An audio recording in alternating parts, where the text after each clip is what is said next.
Hello friend, नमस्ते, प्रणाम। आज मैं आप लोग के बीच में बहुत ही प्यारा सा गीत लेके आई हूँ, बेटा विवाह गीत। गीत पसंद आए गीत को ज्यादा से ज्यादा शेयर करना और चैनल को सब्सक्राइब कर लेना। बहुत ही प्यारा सा बेटा विवाह गीत लेके आई हूँ।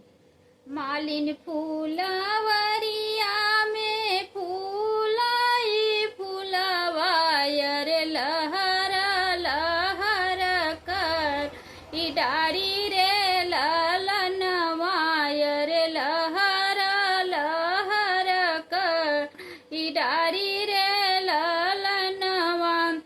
मालिनी फूलवरी हमें फूलाई फूलवायर लहर लहर कर ई डारी रे ललन वायर लहर लहर कर ई डारी रे ललनवा। अरे से ई फूलवा तोड़ै चले हो कावने रामयर तोड़ाई फूलवा क डारी रे ललनवा। से ई फूलवा तोड़ाई चले नी कावने रामयर ओड़ाई फूलवा के डारी रे ललनवा। अरे फूलवा तोड़त जब देखै मलिनिया, अरे देखै मलिनिया, अरे बाबा लगे ओरहन लईके जाई रे ललनवा।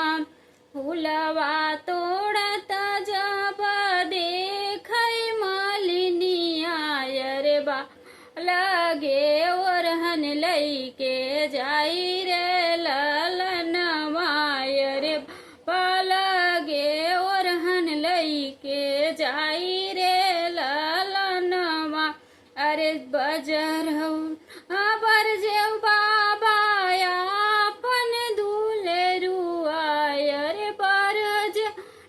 बरजेउ बाबा अपन दुलेरुआ। अरे तोड़ाई फूलवा क डारी रे ललनवा। अरे तोड़ाई फूलवा क डारी रे ललनवा। भीतरा से निकली है माई हो कावनी देई, अरे सुन मालिनी अरझ हमार रे ललनवा। अरे सुन मालिनी अरझ हमार रे ललनवा। लड़ी का जहु हो तेनी बरजीज उले इति, अरे मोरी लड़ी का भइले साय नरे ललनवा।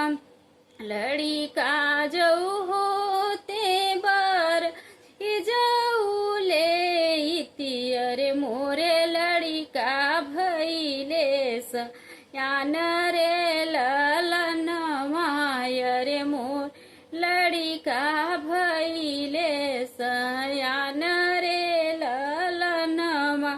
अरे आजू हवई बेटा का हम रे बियहवा, अरे मोरे बांधी जही ससुरारी रे ललनवा।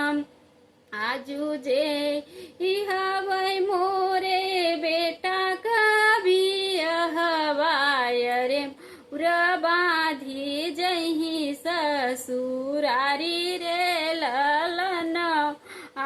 रे मौरा बांधी जही ससुरारी रे ललनवा।